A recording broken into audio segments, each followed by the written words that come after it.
When the song come on, let me see you get gone.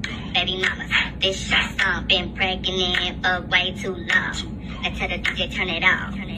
If she a baby mama, Go ahead. she gon' do that baby mama.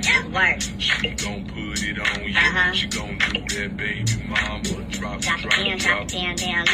drop Drop it down, drop it down, down low. drop Drop it down, drop it down, down low. Do the baby mama when I step out on the block. 1 month, 2 months, 3.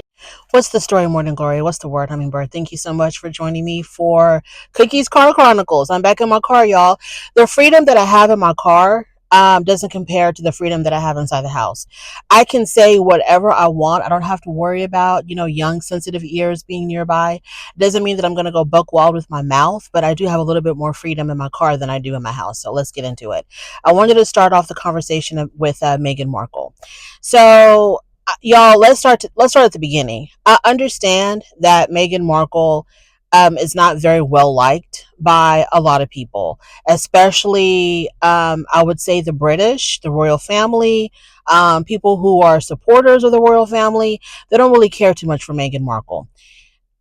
Meghan Markle does come off as cold and distant. She doesn't seem very warm and fuzzy and approachable. She does kind of walk around with this air about her because Prince Harry seemed, I would think, better liked than his brother Prince William. Prince William was your typical, prim and proper Brit, whereas Prince Harry seemed a little bit like on the wild side, more relatable, like more fun. He seemed like someone that people would just naturally gravitate towards. I'm not an expert on the royals, okay? And I'm not even trying to pretend to be an expert on the royals. I'm just letting y'all know how things came across to me. Someone who's just like a layman, someone who's not like super duper into the royal family and how they conduct business, just like an outsider looking in. Prince Harry seemed like the more approachable, the more fun prince, whereas his brother Prince William was more stuffy, more prim and proper, more stoic. And I can understand how, I totally see and get why Prince Harry was like a very eligible bachelor. I'm pretty sure before he got married to Meghan Markle, he was very sought after. Families were doing whatever they could to put their daughters within his eyesight to possibly, I get it. He was a very much wanted bachelor. Okay. He was a very popular bachelor. He was cute, fun, approachable, a little bit on the wild side, more relatable, etc.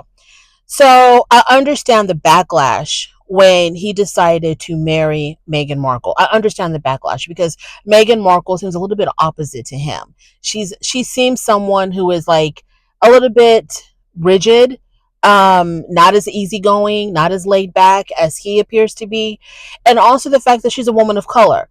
So when the backlash started, I was like, okay, we all saw this coming. We're not surprised that a lot of people who adore Prince Harry, who adore the royal family, no shock there that they weren't happy with his choice of a wife.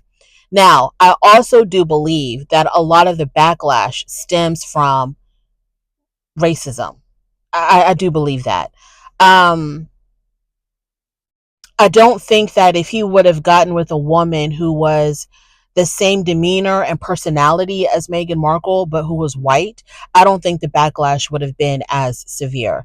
It's very evident that people truly hate this woman. And I'm sorry, y'all. I gotta keep it 100. I could be wrong, right? I could be wrong. I'm not saying that I'm 1,000% right. I could be wrong, but it just seems like to me, as I'm observing what's going on and what was being said at the time, all the way up until now, I feel like a lot of the dislike towards her stems from racism. And I don't think that the people who don't like her, I don't think they even know that it kind of comes off as a little racist. I don't even think that they're aware of it. I don't think it's like intentionally like, oh, we hate her because she's black. I think that they come up with all of these reasons of why they don't like her. But I think underneath it all, for the most part, not for every single person that doesn't like her, but for the most part, underneath all of those excuses of why she's not liked, underneath all of that, I think is a layer of racism. That's just my personal opinion. So back to the point of what I'm trying to say. When this video, I don't know, so there was a video back, a couple of years ago. There was a trending video that pregnant women would do, a trending thing that pregnant women would do, where they would dance to this particular song that was very popular on social media, TikTok and Instagram, and they would do this dance, this pregnant lady dance, um, just for fun. Okay, it was cute. We all laughed, whatever. I don't know if Meghan Markle, when she did the video, when she was pregnant with her second child, her daughter Lilibet, I don't know if she had released it at that time, and for whatever reason, it's like trending again now, or if she had never released it and now she's releasing it. I don't really know. I don't follow the royals. I don't follow Meghan Markle. I have no idea what she was doing back then. So this video of her dancing to this trendy song, the pregnant lady song or whatever it's called, is resurfacing, and people have a lot to say about it. So one of the biggest critics of this particular video is her own half sister, Samantha Markle. Obviously, the half sister on her father's side. So Samantha Markle had a lot to say about this video that Meghan Markle and Prince Harry did when she was pregnant with her second child. She said that it was tacky. She called the video tacky. She called whatever Meghan was doing in the video, dancing, twerking, whatever. She called it tacky. She called it gross. And on top of all of that, of course, she said a whole bunch of other things, but those are the things that stuck out to me. She called it tacky. She called it gross. And she also hinted that Meghan probably was never even pregnant with Lilibet, that someone else was carrying Lilibet, because in this particular video of her dancing in the hospital, people were saying that her stomach didn't even look like a real pregnancy stomach, which reminded me a lot of the things that people were saying about Beyonce around the time when she was pregnant with her first child, because of a particular dress that she wore. And when she sat down to do an interview, how the dress folded within itself. And so people were like, oh, she wasn't even really pregnant. She was wearing like a fake belly. And when she sat down, the fake belly folded. So I had no clue that people were doubting that Meghan Markle was actually pregnant with Lilibet. I didn't know this was something that was going on out there until I came across this article. So Samantha was doubting that, Meghan Markle was actually pregnant, her own sister. Her own sister. Now, obviously, there's a lot of bad blood in that family because Meghan Markle, I remember she did not want her father to attend the royal wedding between her and Prince Harry. So there's obviously tension and bad blood between Meghan Markle and her father's side of the family. I'm not really sure what that is. What's the issue there? I don't know. But yeah, I was kind of shocked. I didn't even know that people were thinking that she was faking her pregnancy. Now, Meghan, what's her name? Megyn Kelly, conservative journalist Megyn Kelly, who I know has always had it in for Meghan Markle. Um, I knew that. I don't even listen to Megyn Kelly. I don't even follow her. But it's like when anything about her would pop up on my social media feeds, it was her saying something really negative about Meghan Markle. She really hates Meghan Markle. So Meghan Markle came out and also said that this video was not good, that it put Meghan Markle in a really bad light. She was quoted saying, "We don't like you, and there's no video that you can possibly do to make us like you."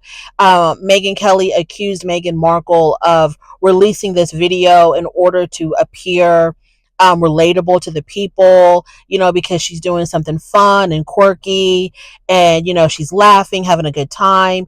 And so Megyn Kelly just kind of dismissed it all as like, this is very performative. You're not being real at all. We don't care how hard you try. We will never like you. And she also went on to say that Megyn Kelly went on to say that Meghan Markle, she believes that Meghan Markle helped kill the Queen Elizabeth.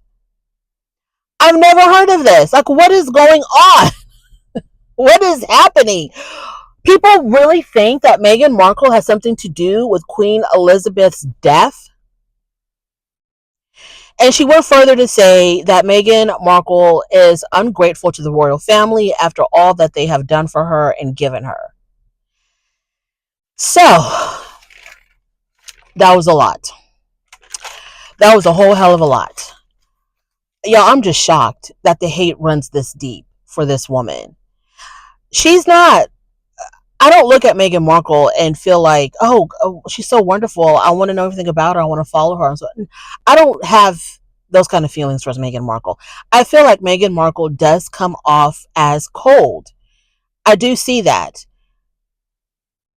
I wish that she would, but maybe this is just who she is, and she can't change who she is. But I wish that she would be a little bit more approachable, a little bit warmer, a little bit nicer looking. A little. I do wish that she would, loosen up just a little bit.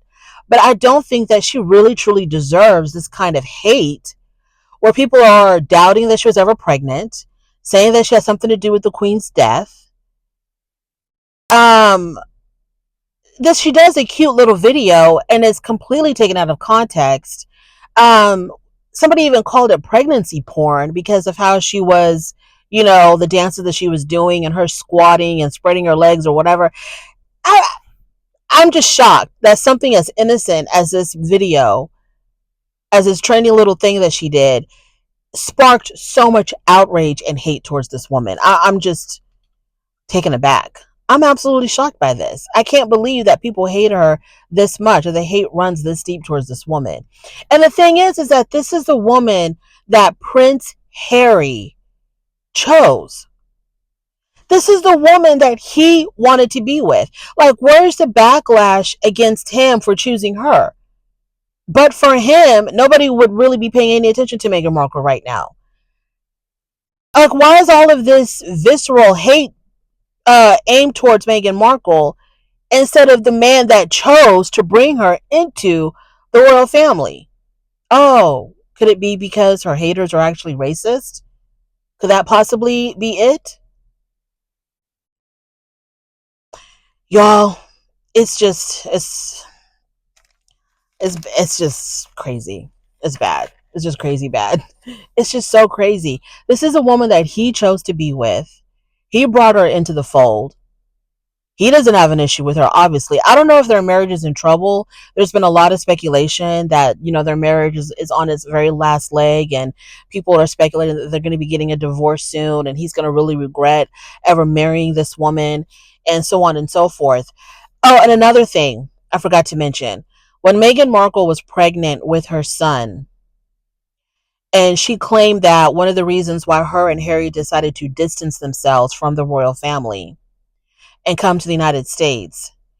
One of the reasons that she gave of why they did that was because she claims that there was racism within the royal family, that people within the immediate royal family, either Prince Harry's father or Camilla or the brother or the brother's wife, but somebody within the immediate royal family had said some very racial things towards her unborn child at the time. They were wondering if the child was going to be born dark skinned, if the child was going to have, I guess, black features, which to me, I mean, of course that could happen because Meghan Markle is biracial. She's half black and half white. Um, but it's just crazy that people were even thinking about that. Like, that would even cross anybody's mind. And if the child did come out looking more ethnic than not, so the hell what? What difference would that make if the shade was a little bit darker than what they expected, or the hair a little bit curlier than what they anticipated, or the nose a little bit broader? So what? So what are you gonna do? I mean, what? So what? So then what? I'm just. I think that Prince William's getting with Meghan Markle kind of did bring out the dark side of the royal family. It brought out the dark side of the royal family. And I know for a fact that the royal family had a big issue with him getting with a woman of color, that was a really big deal to them. And it's just sad. Let's move on. The next person I want to talk about, this is concerning the Real Housewives of Atlanta. So, the Real Housewives of Atlanta season Sweet 16, depending on who you talk to, has either been a bust or a boost. depending on who you talk to. I've heard people say that they think this season is great. They're really enjoying it. I've heard people say that this is the worst season ever. I'm a little bit in the middle. It's not giving me exactly, it's not really doing much for me. Um, it has become one of those shows that I stress watch. When I'm watching it, I'm a little bit stressed out because the people on this show, certain characters on this show, really aggravate the hell out of me to the point where it's kind of like stressing me out when I watch them. But that's neither here nor there. So Brit Eady has been the center of attention for this season of Real Housewives of Atlanta. And it all began with her beef with Kenya Moore. So just a little backstory. So Kenya Moore, an OG of the show, I think in the very first episode, she kind of had a run in with Brit Eady. Brit Eady is one of the New York cast members. This is her very first season on The Real Housewives of Atlanta. I didn't know who the hell she was. I still don't know who she is or where she came from or why she's on this show. So there was a little run in between Brit Eady and Kenya Moore. It was at Shamia's birthday party. I think it was in episode 1. When Kenya was introduced to Brit Eady, Kenya made a comment about Brit Eady's wedding ring. She had like a wedding ring with the diamond on it. So it looked like an engagement ring. So I think Kenya Moore had made a comment about, oh, you're engaged. And Britt was like, no, I'm actually married. And this is my second ring. And then Kenya said, oh, you've been married before. This is your second marriage. And Britt was like, no, this is an upgrade that my husband, my one and only husband, gave me. So now it became this running thing between the two women where Britt was constantly throwing it in Kenya's face that she was married and Kenya was not. Like that's a flex. And let me tell you, it ain't no flex. It ain't no damn flex to be married. It's not a flex at all. So that kind of started the beef between them. So Kenya can hold a grudge. And so every time that they came across, anytime they crossed paths or were at the same event or whatever, there was that tension between them. The shade was definitely there between them. So fast forward to, I forgot who was hosting. Somebody was hosting some type of an event at a place called The Vault. So at this particular event, this particular dinner, after there was some shade being thrown during dinner between Kenya and Britt. I think Kenya was trying to like move past it, but Britt, being who she is, kept it going. She kept on adding fuel to the fire with Kenya, and making slick remarks to Kenya. Once again, bringing up how Kenya's single, don't got no man, so on and so forth. And Kenya was really trying to pay her debts, really not pay her any attention, not give her any light at all whatsoever. So towards the end of the evening, when everybody was leaving, Britt made a comment towards Kenya, and she said the comment has something to do with how she made a comment, a very flippant comment, saying something like, well, Kenya better watch herself because, I have weapons. I have weapons and I know how to use them. Something to that effect. So Kenya overheard this and took it as a threat. So she took it as a real threat. Like, this woman is really trying to harm me. I'm scared of her. So at the next event, which was Kenya's event, it was a soft launch for her Kenya Moore hair care product line being released. She invited everybody there except for Britt. Britt was not invited.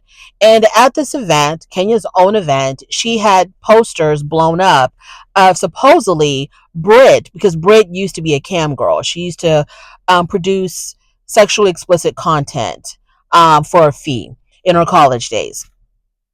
So Kenya supposedly had found these pictures or some images of Brit doing what she was doing back then, making her sexual content, some very provocative images with Brit and a gentleman doing certain things. And she had blown these images up and brought it to her event and shown it to everybody and basically telling everybody, this woman is trash. Look what she used to do back in the day.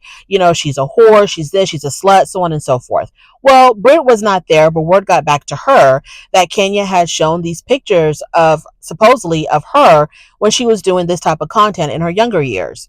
So because of the backlash and whatnot, and Britt feeling unsafe to film with Kenya, Kenya was removed from the show. So Kenya exits stage left. She's gone from the show. We never see Kenya again for the rest of the season.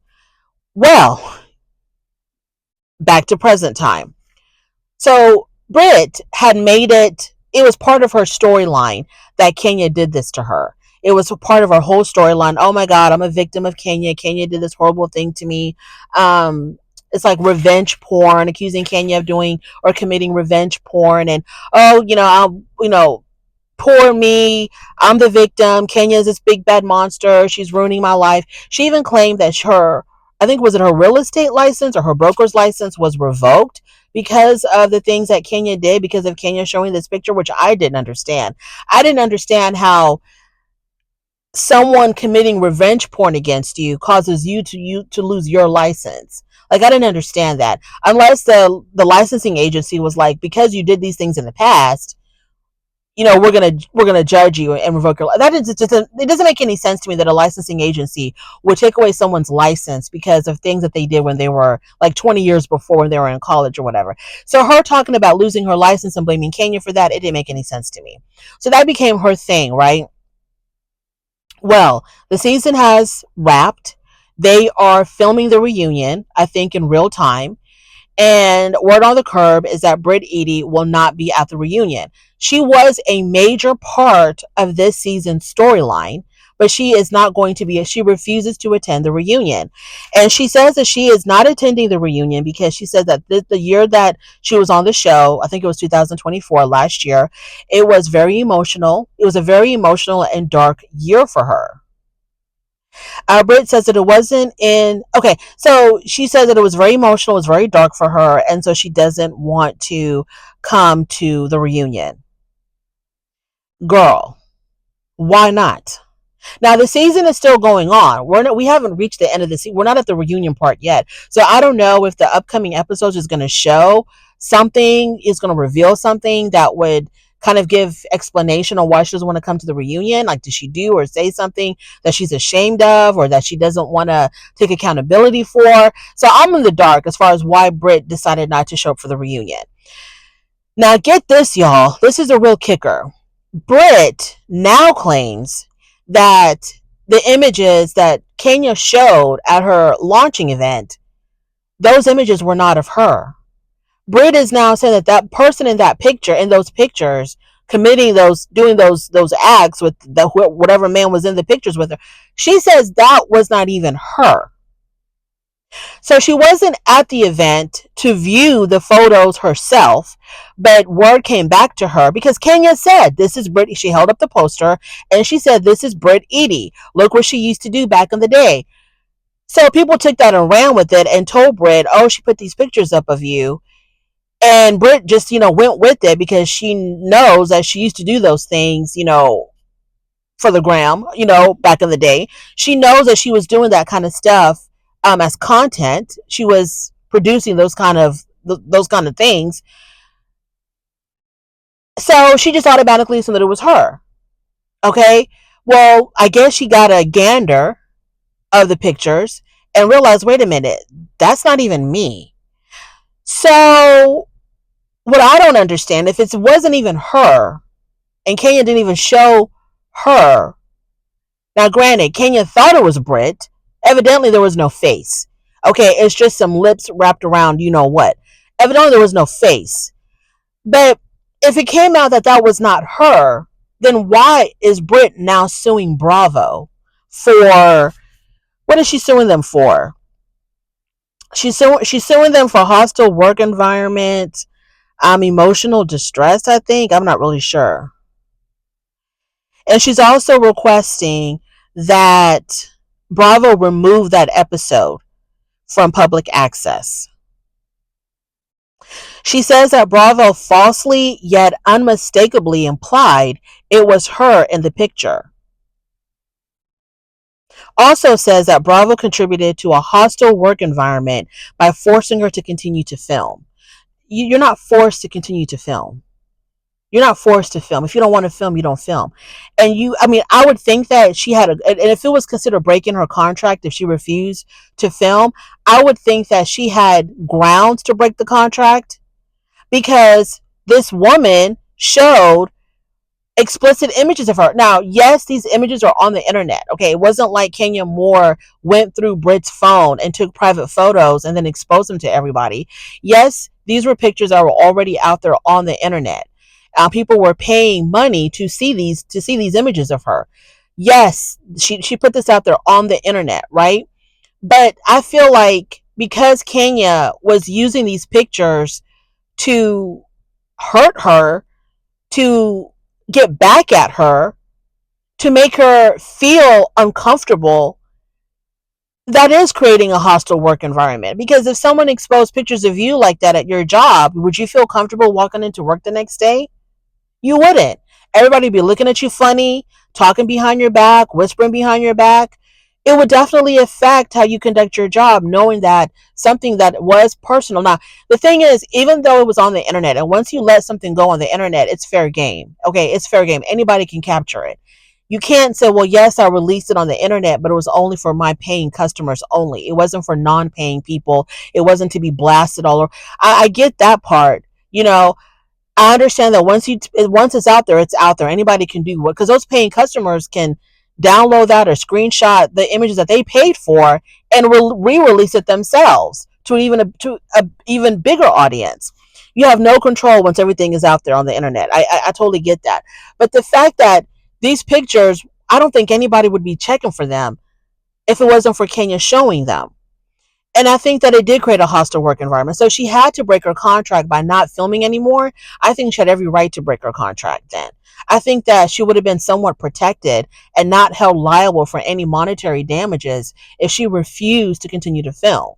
If there was some type of, if you did have to pay whatever, like return the money that they paid you or whatever, however it goes. If you broke the contract and if you owed Bravo money, I think that it would be possible that a court could be like, wait a minute, she doesn't owe Bravo any money for no longer filming, because Kenya, an employee of Bravo, an employee of all of these production companies that produced this show, she did create a hostile work environment where Brit did feel uncomfortable showing up to work.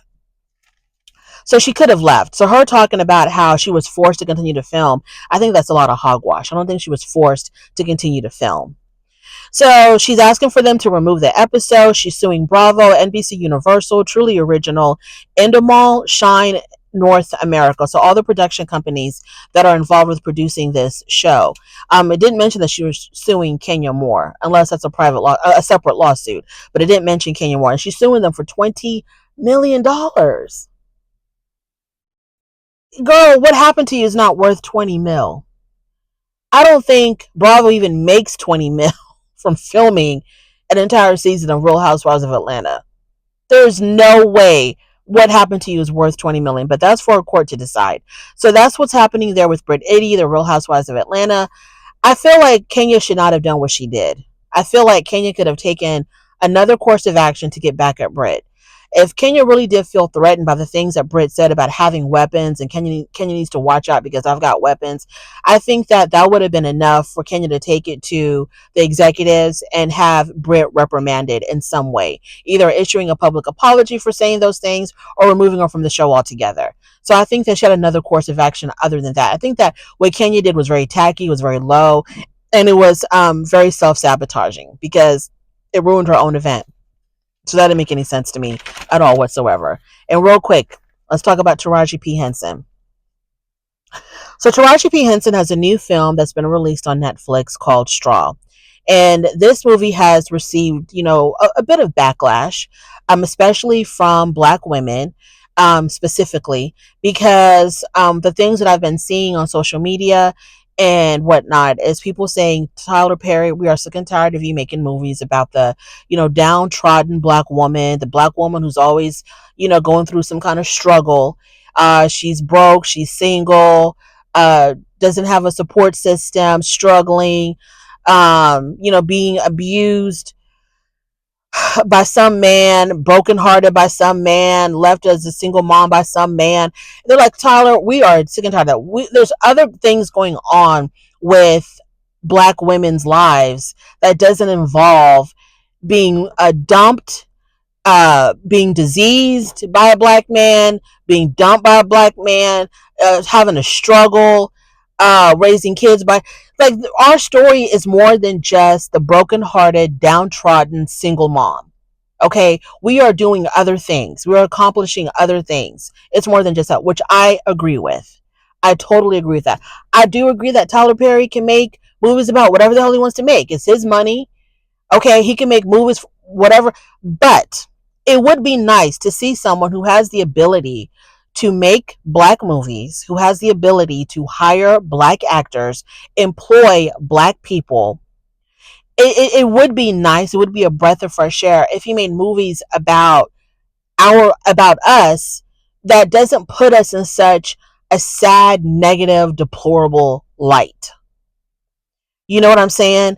Um, that's why I truly love the movie Black Panther, because you have these powerful warrior black females, doing the damn thing. They're superheroes. Their stories are continuing in other superhero movies. I love it.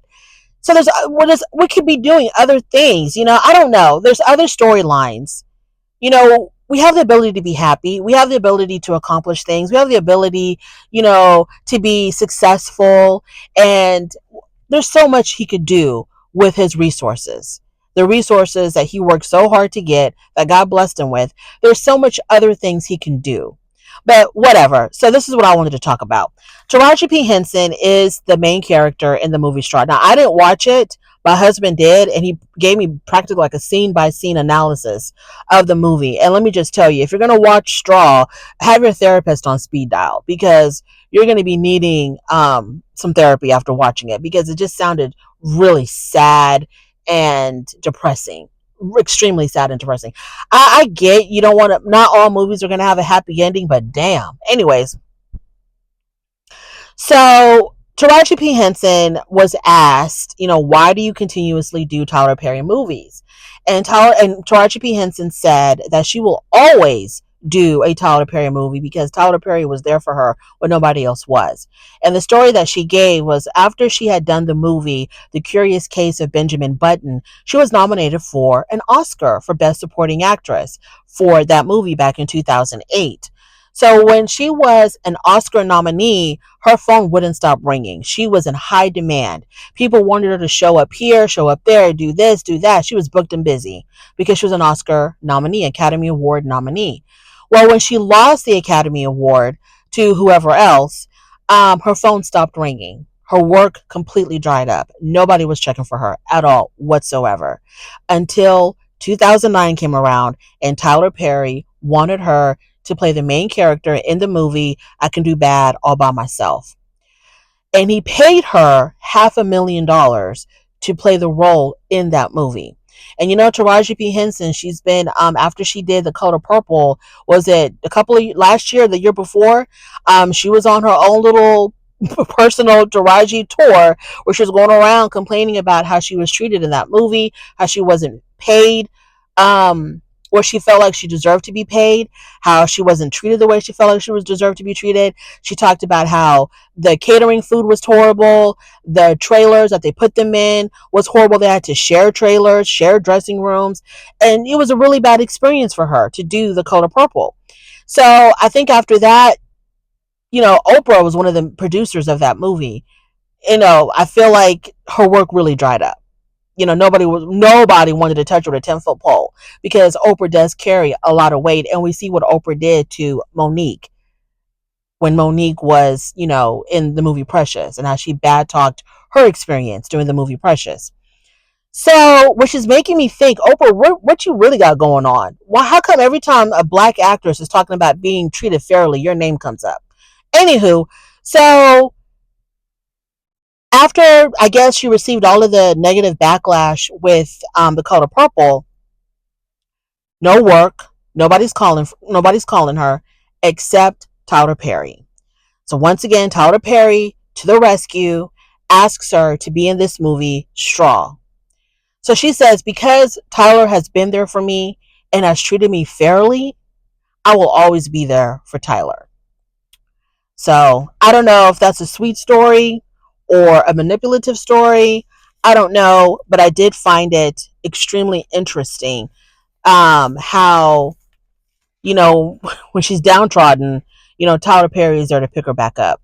Now, I feel like that she has every right to complain about not being treated fairly, because she's an Academy Award nominated actress. She's a good actress. She takes her work very seriously. She does a good job. Taraji P. Henson really should be on a much higher level than what she is now, than where she is now. I don't think that she should always be considered or labeled as the black actress or a black actress. She's an actress, period. And I think that she doesn't get the respect that she deserves. But if she keeps quiet, then things don't change. I didn't see anything wrong with her talking about how she felt like she wasn't, her worth was not valued when she did the Color Purple. I don't think there's anything wrong with that. And the people that were saying, "Oh, Taraji, don't say this, don't say that. Oh, Taraji, hush. You're gonna get blackballed or blacklisted if you complain about Oprah." I don't like that. If you weren't treated right, I think that you should talk. If people are going to ask you in an interview, "Oh, so what was your experience doing the Color Purple?" Of course, everybody expects you to give a glowing review and how wonderful it was and how much you loved working on that movie and you loved your co-stars and your cast members. It was such a wonderful experience. They want you to do that, right? But if it wasn't that, say what it is. Call the people out that are not treating you fairly. And Oprah, girl, I'm beginning to kind of look at you a little bit sideways, girl, because Monique said the same thing about you. Monique said some stuff about you. Now Taraji saying some stuff about you. And Oprah, I thought you were really about promoting the black woman. What's going on, girl? What's going on, oh?